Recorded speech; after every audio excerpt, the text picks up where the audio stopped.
ఒకటి అవుతుంది ఒకటి వస్తుందని చేయను. ఉందా, ఇంట్రెస్ట్ ఉందా?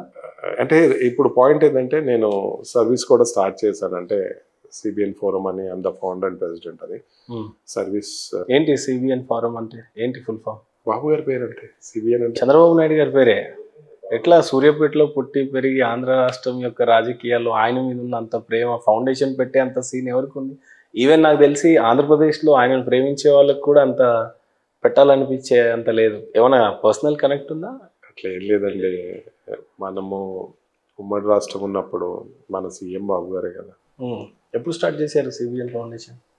రీసెంట్ ఎలక్షన్స్ కన్నా ముందా, మీ లాస్ట్ ఇయర్ ఎలక్షన్స్ కన్నా అంటే 24, 23 ఎండింగ్ అనుకోండి, 23 ఎండింగ్. సిబిఎన్ ఫౌండేషన్ అని చంద్రబాబు నాయుడు గారి పేరు మీద సూర్యాపేటలో పుట్టినటువంటి అమర్ బాబు గారు సీఎం గారిని ఎట్లా ఏంటి? అదే అండి, ఇప్పుడు మాదాపూర్ ఉంది ఎగ్జాంపుల్. వెంకటేశ్వర స్వామి పేరు మీద పెట్టవచ్చు ఫౌండేషన్, అబ్బాయిల పేరు మీద పెట్టవచ్చు, మీ పేరు మీద పెట్టవచ్చు. ఇవాళ మనం ఇంత కంఫర్టబుల్గా హైదరాబాద్లో బిజినెస్ చేస్తున్నాము. ఒక మాదాపూర్ ఏరియా ఎక్స్పాండ్ అయింది, ఇంత కంఫర్టబుల్గా ఉంది. హైదరాబాద్ ఈ పొజిషన్లో ఉంది, మెట్రో స్టేట్స్తో పాటు సమానంగా ఉన్నది అని అంటే బికాస్ ఆఫ్ బాబు గారు. బట్ ఏమైనా మాదాపూర్ హైటెక్ సిటీ, సైబరాబాద్ తీసేస్తే హైదరాబాద్కి అసలు కనిపించే ఇది కూడా ఏం లేదు కదండి ఆ స్వాగ్ చెప్పుకోవడానికి. ఎందుకు అప్పుడు స్టార్టింగ్లో కావేరీ హిల్స్లో అటు సైడ్ పెట్టారని చెప్పేసి ఆ ఇష్టాలే మనసులో ఎక్కువగా పెట్టుకున్నారా? లేదండి, ఇప్పుడు హైదరాబాద్కి చెప్పాలంటే IT, movie industry, IT, ORR, connectivity, airport, main ఇవే కదా బ్యాక్ బోన్స్, ఇవే కదా. ఇంకా లిక్కర్ కన్జంప్షన్ అయితే ఎట్లయినా టాప్ చెప్తున్నా. ఈ రీజన్స్ కారణం ఎవరు? ఆ పొజిషన్లో వాళ్ళే ఒప్పుకుంటారు బాబు గారి అని. బాబు గారు లేకపోతే, బాబు గారు ఇప్పుడు ఇండియాలో టాప్ 5లో స్ట్రాంగ్. టాప్ 5లో మోడీ గారు, ఆర్ఎస్ఎస్ భగత్ సింగ్, యోగి గారు కూడా బాబు గారి పనే ఉన్నారు. ఆర్ఎస్ఎస్, అమిత్ షా, ఒక టాప్ 5 పీపుల్. బాబు గారు పవర్ఫుల్ పీపుల్ అంటే in terms of everything, innovation, governance, what ever, వీటిల్లో ఉన్నారంటే దానికి ఏంటి? నేనేమి ఏమి లేనోని తీసుకొచ్చి పెట్టలేదు కదా. అంటే లాజిక్ ఏంటంటే తను నాకు ఇండైరెక్ట్గా, ఇండైరెక్ట్ అనుకోండి, డైరెక్ట్లీ ఏం చేయలేదు, ఇండైరెక్ట్గా we are comfortable doing business, my kids studying in UK and my kids అంత ఉన్నారు అని అంటే, నేను నా బిజినెస్ కానీ నా కంఫర్టబుల్ లైఫ్కి కారణం బాబు గారే, నాట్ డైరెక్ట్లీ, ఇండైరెక్ట్లీ. కాబట్టి ఆ ఏరియా గ్రో అవటము, ఆ ఏరియా ఎక్స్పాండ్ అవ్వటము, హైదరాబాద్ గ్రో అవటము, మా బిజినెస్ గ్రో అవటము, ఎన్ని స్టోరీస్. ఏమైనా మీ జనరేషన్ వాళ్ళు దగ్గరుండి చూసారు అది ఆ రోజుల్లో రాజకీయాలు అవన్నీ? ఇవన్నీ దానివల్ల ఇష్టము, ఆ ఇష్టం, ప్రేమ దైవము అన్నీ అట్లా క్రియేట్ అయిపోయారు. అన్నిటికంటే మించి బాగా పిచ్చి ఉన్నట్టు అంత క్రేజ్ ఉంది మీకు. ఐ ఓన్లీ ఫాలో అండి బాబు గారు తప్పించి ఐ డోంట్, నేను పార్టీ కానీ వీటికి ఎవరికి ఐ డోంట్. సో ఇప్పుడు ఈ ఫ్రాంచైజీ మోడల్లో మీకు షేర్ ఉండిందా, లేదంటే కంప్లీట్గా మీరే అండర్టేకింగ్? కంప్లీట్గా అంటే నేను కాకుండా ఇంకొక పార్ట్నర్ కూడా ఉండే దీంట్లో. అంటే ఈ బిజినెస్లో మా పక్కన ఇప్పుడు నేను చేసే బిజినెస్ పక్కన నేబర్ ఉండేది. వీడు రానన్నాడు. So I need some investment, ఆ క్లాస్మేటే కదా, రానన్నాడు. నేను నా పక్కన నేబర్ ఎవరైతే ఉన్నారో ఇలా ఉంది పరిస్థితి అంటే, లేదు బ్రదర్ మనం చేద్దాము, నువ్వు చూసుకో, నువ్వు ఎట్లా చూసుకుంటావు కదా, ఇన్వెస్ట్మెంట్ ఐల్ టేక్ కేర్ అన్నారు. స్టార్ట్ చేసాము. స్టార్ట్ చేసిన తర్వాత ఇంకా ఇంకా అది మంచిగా వెళ్ళిపోయింది. That was a success story. పిల్లలు ఇంత కంఫర్టబుల్గా, మా పాప యూకేలో గ్రాడ్యుయేషన్ చేసింది, అక్కడ ఇంటర్నేషనల్ బిజినెస్ మేనేజ్మెంట్. బాబు కూడా మోటార్ స్పోర్ట్ ఇంజనీరింగ్ చేస్తున్నాడు. వాళ్ళు ట్రావెల్ అవ్వటానికి, ఇంత కంఫర్టబుల్ చేయటానికి, మామూలుగా అయితే ఒక రైతు కుటుంబం నుంచి వచ్చి ఉంటే బ్యాంక్ లోన్స్ లేకపోతే అప్పు తీసుకోవడం లేదు, ఏదో ఒకటి చేసేసుకోవాలి. బట్ మా పిల్లలు ఇద్దరిని కంఫర్టబుల్ గా అక్కడ చదివిస్తున్నారు. అంటే ఎలా అట్లా సబ్సిడీ ఏమైనా ఉండిందా అప్పట్లో? ఇప్పుడు లేదా అలాంటి సౌకర్యాలు? అలా అని కాదండి, చాలా మంది అంటుంటారు. అండ్ బాబు గారు కూడా చాలా వేదికల మీద అన్న విషయాలు ఏంటంటే, భారతదేశంలో ఉన్న ప్రతి ఒక్కరు అన్ని దేశాల్లో ఉండాలనేది ఒకటి, గ్లోబలైజ్డ్ గా మనమే ఉండాలి, గ్లోబల్ ని రూల్ చేయాలంటే అసలు ఎంత పెద్ద ఆలోచన అది. ఇప్పుడు ఆలోచిస్తుంటే డాట్స్ కనెక్ట్ అవుతా ఉంటాయి. ఆయన మాట్లాడేవన్నీ అంత ముందుకు ఆలోచిస్తారు ఆయన. అయితే ఇప్పుడు ఇలాంటి సబ్సిడీస్ చాలా మంది అంటుంటారు, బాబు గారు చాలా దేశాలకు వెళ్ళాలి, విదేశాలకు వెళ్ళాలి అని చెప్పేసి సబ్సిడీలు చేశారు ఇది అని. చాలా మంది ఎన్ఆర్ఐస్ ఆయన ఎందుకో చాలా ఆరాధిస్తూ ఉంటారు. మరి ఈ రోజుల్లో అలాంటివి లేవండి స్కీమ్స్? ఉన్నాయండి. ఓవర్సీస్ కి స్టడీస్ కోసము బ్యాంక్స్ కి తక్కువ రేట్ ఆఫ్ ఇంట్రెస్ట్ తోని అప్లై చేసిన వాళ్ళకి అదే వాటి వల్లే అండి. అంటే ఆ రోజు నాంది పలికింది కాబట్టి ఆ జనరేషన్ నుంచి ఇప్పటికి కూడా స్టిల్ అవే కంటిన్యూ అవుతున్నాయండి. కాకపోతే ఎవరైతే ఫైనాన్షియల్ గా లేని వాళ్ళు, అంటే వాళ్ళకి జాబ్ ఉంటుంది, పేరెంట్స్ కి జాబ్ ఉంటుంది, వాళ్ళకి ఫైనాన్షియల్ ఉండదు పంపించి, కాబట్టి లోన్ తీసుకోవటము, వాళ్ళ స్టడీ ఎన్ని రోజులు ఇంట్రెస్ట్ లేకుండా ఉండటము, వాళ్ళు రీపే చేసుకునే ఆప్షన్స్ ఇవ్వటము, అట్లా చాలా చాలా ఉంది. ఫ్లెక్సిబిలిటీ ఉండబట్టే నేనున్నాను అనుకోండి, నేను I never applied for loan, వాటికి నేనేం చూసుకోలేదు. నేను మా పిల్లలకి పంపించేసి నా బిజినెస్ నుంచి, నా ఇన్కమ్ నుంచి చేసుకున్నాను కదా. అదే నా ఫ్లెక్సిబిలిటీ ఎలా వచ్చింది నాకు? బిజినెస్ ఎలా ఎక్స్పాండ్ అయింది, ఎలా గ్రో అయింది? హైదరాబాద్ ని ఎవరు ఇచ్చేసారు? బాబు గారు. ఇదంతా లింక్ ఉంది, మొత్తం ఈ చైన్ ఉంది కదా. కాబట్టి నేను ఆ బిజినెస్ ఆ ఏరియాలో చేసినప్పుడు హైదరాబాద్ ఆ రోడ్డు కూడా లేదు, హైదరాబాద్ కూడా లేదు. 2005 ఏముంది చెప్పండి? సింగిల్ రోడ్, మాదాపూర్ రోడ్డు, అటు సిటీ, మాదాపూర్ అనేది విలేజ్, అప్పుడు టౌన్ అప్పుడు ఏది లేదు. కొండపూర్ మాదాపూర్కి కనెక్టివిటీ కూడా సరిగా లేదు. ఇంకా అది గచ్చిబౌలి అయితే అసలు లేదనుకోండి. లాజిక్ చెప్తున్నాను అప్పట్లో. అది దట్ వాజ్ చూసాం కదండి, లైవ్ గా చూసాము, చూస్తూ పెరిగాము.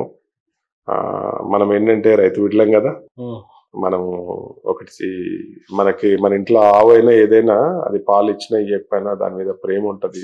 దాన్ని మనం ఇవ్వం కదా, కట్టుకోడికి ఇవ్వం కదా. అది ఇచ్చినా ఇవ్వకపోయినా దానికి ఉన్న అటాచ్మెంట్ ని దాన్ని ఇది చేస్తాము.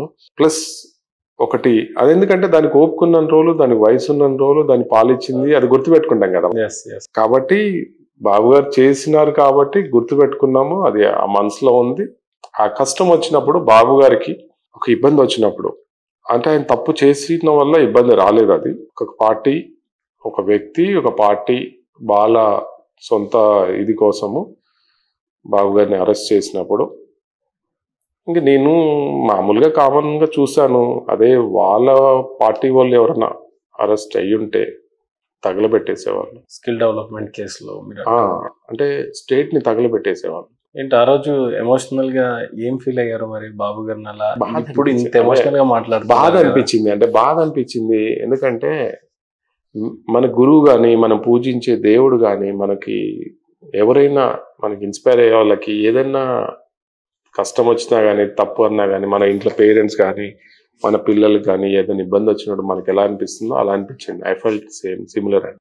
ఎలా రియాక్ట్ అయ్యారు అప్పుడు? నేనేం రియాక్ట్ కాలేదు. ఎందుకంటే అండి, మనసులో బాధ ఉంది కానీ క్లీన్ గా వచ్చేస్తారు బాబు గారు. ఎందుకంటే తప్పు చేయలేదు అనేది నేను నమ్మాను కాబట్టి వస్తారనేది కాన్ఫిడెన్స్ ఉంది నాకు. అదే బాబు గారు అరెస్ట్ అయ్యారు కాబట్టి, బాబు గారు ఫాలోవర్స్, ఫ్యాన్స్, పార్టీస్ అంతా ఒక సిద్ధాంతాలు ఉన్నాయి కాబట్టి ఏం డిస్టర్బెన్స్ చేయకుండా చేశారు. అదే ఆ పార్టీ వాళ్ళు ఎవరన్నా అరెస్ట్ అయ్యి ఉంటే అదే క్యాండిడేట్ అంతా తగ్గి పెట్టేసేవాళ్ళు. అంటే ఆపోజిట్ వాళ్ళని ఇంటికి వెళ్ళి దోచుకొని కాలబెట్టేసి, ఇక వాళ్ళ ఇష్టం, ఇక అరాచకం అనేది పలు రకాలుగా ఉంటది, అలా చేసేసేవాళ్ళు. చిన్న లీడర్స్ చనిపోతేనే సిటీని తగలబెట్టిన రోజులండి. ఎక్కడో సెంట్రల్ లో రాజీవ్ గాంధీ చనిపోతేనే ఇక్కడ తగలబెట్టిన రోజులు. అంటే లాజిక్ చెప్తున్నాను మీకు. అంటే అదే ఆ స్టేట్ లీడర్ ని అరెస్ట్ చేస్తే ఎలా ఉంటుందో ఆలోచించండి. కాబట్టి నేను ఒకటే నమ్మాను, బాబు గారు తప్పు చేసి ఉండరు, చెయ్యరు కూడా అనే ఉద్దేశంతోనే వచ్చేస్తారులేండి 2-3 రోజులు అని చెప్పేసి, నేను జస్ట్ ఫార్మాలిటీస్ అని చెప్పేసి నేను అనుకున్నాను. అంటే వెళ్ళే విధానము, అప్రోచ్ ఎవరేం చేయలేకపోతున్నారు. అది తీసుకెళ్లే మరి 50 రోజుల వరకు అంటే కేసు మీద కేసు, అది తీసుకెళ్లే విధానము, ఆ మేనేజ్మెంట్, వాళ్ళు చేసే ఏదైతే ఉందో చాలా అర్థమైపోతుంది క్లియర్ గా. ప్రీ ప్లాన్ మర్డర్ లాగా అర్థమైపోతుంది క్లియర్ గా. నాకు అర్థమైంది ఏంటంటే, అట్లని చెప్పేసి అందరూ ఏం చేస్తున్నారు, వాళ్ళ ఫాలోవర్స్ కానీ, ఫ్యాన్స్ కానీ, పార్టీ వాళ్ళు బాధపడుతున్నారు, ఏడుస్తున్నారు, భోజనం చేయట్లేదు, నిద్రపోవట్లేదు, అంతేగాని నోబడీ ఈస్ డూయింగ్ నథింగ్. నాకు అనిపించింది ఇలా అయితే కాదు, వాళ్ళందరినీ కదిలియాలంటే తగలబెడతాను కాదు, వాళ్ళందరినీ కదిలియాలి, ప్రొటెస్ట్లు బయటికి రావాలి అందరూ అని చెప్పేసి నేను ఆలోచించి, నేను ఏం చేస్తే బాగుంటుందని ఒకటి ఆలోచించాను. ఒకరోజు రాత్రి నాకు 1 గంటకి ఆ టైంలో నాకు ఒక ఆలోచన వచ్చింది. ఇప్పుడు నా వంతుగా నేను ఏదో ఒకటి చేయాలి, అందరిని ఇన్స్పైర్ చేయాలి, కృతజ్ఞత కర్టసీ ఆర్ గ్రాటిట్యూడ్ తీర్చుకునే టైం వచ్చింది నాకు బాబు గారికి అని చెప్పేసి నేను ఒకటి ఆలోచించాను. నా వంతుగా ఒక వ్యక్తి ఒక పార్టీ బాబు గారిని ఇబ్బంది పెట్టింది, వ్యక్తి పార్టీయే పెట్టింది. పార్టీ అంటే పార్టీ ఫాలోవర్స్ ఆర్ ఎవరైతే ఉన్నారో లీడర్స్ ఆర్ ఫాలోవర్స్, ఒక వ్యక్తి కూడా. కాబట్టి ఆ వ్యక్తికి, ఆ పార్టీకి, ఆ ఫాలోవర్స్ కి నేను సర్వీస్ చేయను అని చెప్పి చెప్పేశాను. అంటే డైరెక్ట్ గా I don't do sales and service to YSR leaders, supporters and followers అని చెప్పేసి నా స్టోర్స్ లో బ్యానర్ పెట్టేశాను. నా 6 స్టోర్ లో 6 బ్యానర్స్ పెట్టేశాను. చాలా లాస్ అవుతారు కదా బిజినెస్ మ్యాన్ గా, అప్పుడు ప్రొటెస్ట్ ఈ రకంగా కూడా చేయాలా? లాజిక్ ఏంటంటే అండి, లాస్ అవుతామండి. అంటే పాయింట్ ఏంటంటే ఇప్పుడు అదేంటంటే అవసరానికి కూడా మనం ఆదుకోలేకపోతే ఇంకా కృతజ్ఞత ఏంటండి? బాబు గారు ఎన్నో చేశారు మనకి. బాబు గారు కూడా అలా ఆలోచించి ఉంటే మన హైదరాబాద్ ఎక్కడ ఉండేది? ఎందుకు కష్టపడాలి, నేను ఎందుకు సాక్రిఫైస్ చేయాలి, నేను స్టేట్ కోసం ఎందుకు చేయాలి, అందరు సీఎం లాగా నేను కూడా ఉంటే అయిపోతుంది అనుకుంటే మనం ఎక్కడ ఉండేవాళ్ళం? సింపుల్ అదే లాజిక్. ఏంటంటే ఒకటే నమ్మేవాడిని, నేను లాస్ అయినా కింద పడినా మళ్ళీ ఆ స్టేజ్కి నేను ఎదగలుగుతానని నమ్మకం ఉంది, ధైర్యం ఉంది కాబట్టి నేను అది పెట్టేశాను. మరి దీన్ని బేస్ చేసుకొని మార్కెట్ లో మేబీ అప్పుడే వచ్చింది అనుకుంటా ఈ కాంట్రవర్సీ. అడగాలని నాకు లేకుండింది కానీ ఎలాగో టాపిక్ వచ్చింది కాబట్టి, రెడ్డిస్ అంతా నా స్టోరీకి రావద్దు, జెనెక్స్ వాళ్ళకి సర్వీస్ ఇయ్యదు అన్న టైప్ లో కూడా మీ మీద వినిపించిన ఆరోపణలు, దీని మీద ఇస్తారా? సార్ క్లియర్ ఇన్స్ట్రక్షన్స్ ఏంటంటే, నేను పెట్టిన బ్యానర్ క్లియర్ గా ఏంటంటే YSR leaders and party supporters అంతే.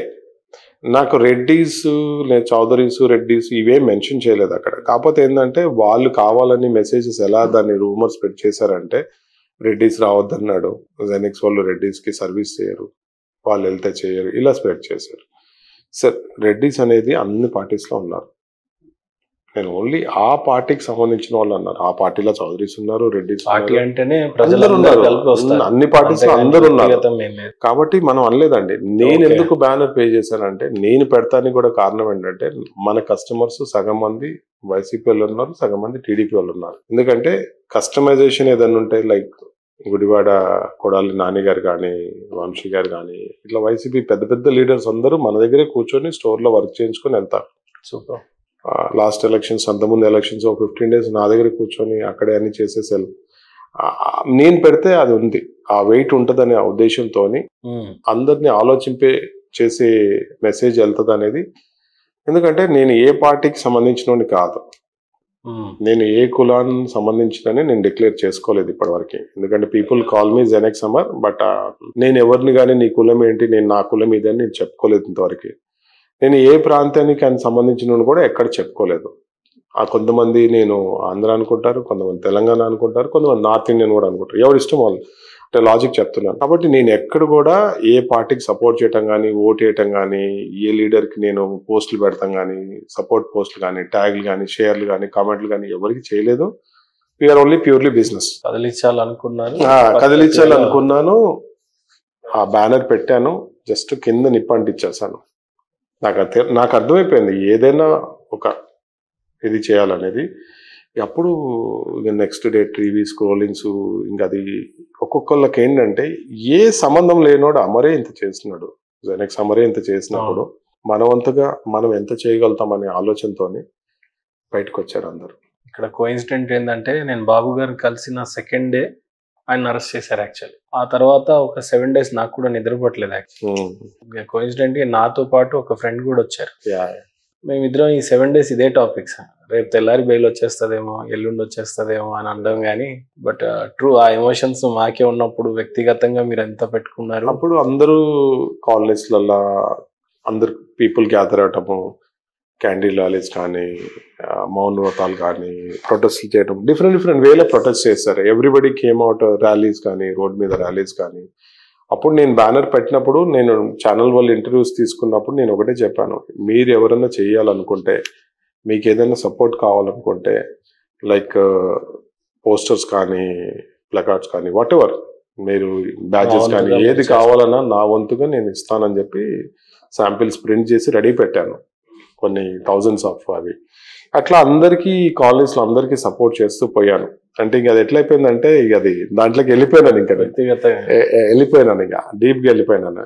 అందరికీ ఏ కాలేజ్లో ఎవరు ఏం చేసినా నేను సపోర్ట్ చేయటం, వాళ్ళు నన్ను పిలవటము, గెస్ట్ లా పిలవటం, అలా అలా అలా జర్నీ స్టార్ట్ అయినట్టు ఇక అప్పుడు గ్రాటిట్యూడ్ ఈవెంట్ కి దారి తీస్తున్నారు. గచ్చిబౌలి స్టేడియంలో ఒక 50,000 మందితోని గ్రాటిట్యూడ్ ఈవెంట్ చేసాము. దానికి నేను ఒక పిల్లర్ అవ్వటము, అక్కడ గ్రాటిట్యూడ్ ఈవెంట్ సక్సెస్ఫుల్ గా చేయటము. అప్పుడు ఎన్టీఆర్ ఫ్యామిలీస్ కానీ, త్రిబుల్ గారు కానీ, బోయపాటి గారు కానీ గెస్ట్లందరినీ నేను ఇన్వైట్ చేయటము, వాళ్ళు రావటము, సక్సెస్ అవ్వటము. అక్కడ వాటర్ బాటిల్స్ కానీ, బ్లడ్ క్యాంప్స్ కానీ, స్నాక్స్ కానీ అవన్నీ నేను స్పాన్సర్ చేయటం. అట్లా ఐ స్పెండ్ లాట్ మచ్ అంటే పాయింట్ అలా అలా అలా చేసుకుంటూ వెళ్ళి ఆల్మోస్ట్ వాటర్ బాటిల్స్ కూడా 25,000 వాటర్ బాటిల్స్ ఇచ్చాను ఆ రోజు. అలా అలా చేసుకుంటూ వెళ్ళాను. ఏమైనా వినూత్నంగానే చేస్తారు. యాక్చువల్లీ మీరు చూస్తేనేమో బాబు గారి ఫ్యాన్, టీడీపీ ఎల్లో అనుకుంటే మీరు చూస్తుంటే మొత్తం రెడ్ లో ఉన్నారు. ఇంక్లూడింగ్ ఇందాక నుంచి చూస్తున్న పౌచ్. ఈ రెడ్ కాంబినేషన్ ఏంటి, ఎప్పటి నుంచి? అది స్టోర్ స్టార్ట్ చేసినప్పుడు మేము కలర్ రెడ్ సెలెక్ట్ చేసుకున్నాము 2005 ఆ టైంలో. తర్వాత నేను కూడా నా కార్స్ నేను కూడా కొంచెం రెడ్ కాంబినేషన్ స్టార్ట్ చేయడం. ఎప్పుడైనా రెడ్ ఇస్తారా? Always I do red. అంటే ఇంకా ప్యాటర్న్ వెతుకుతారు కానీ రెడ్. ఇనిషియల్ గా కొంచెం కింద పైన రెడ్ వేసేవాడిని, కానీ సరిపోవట్లేదు. ఇంకా అది కంప్లీట్ రెడ్ గా ఆల్మోస్ట్ 10 years పైన అయిపోయింది.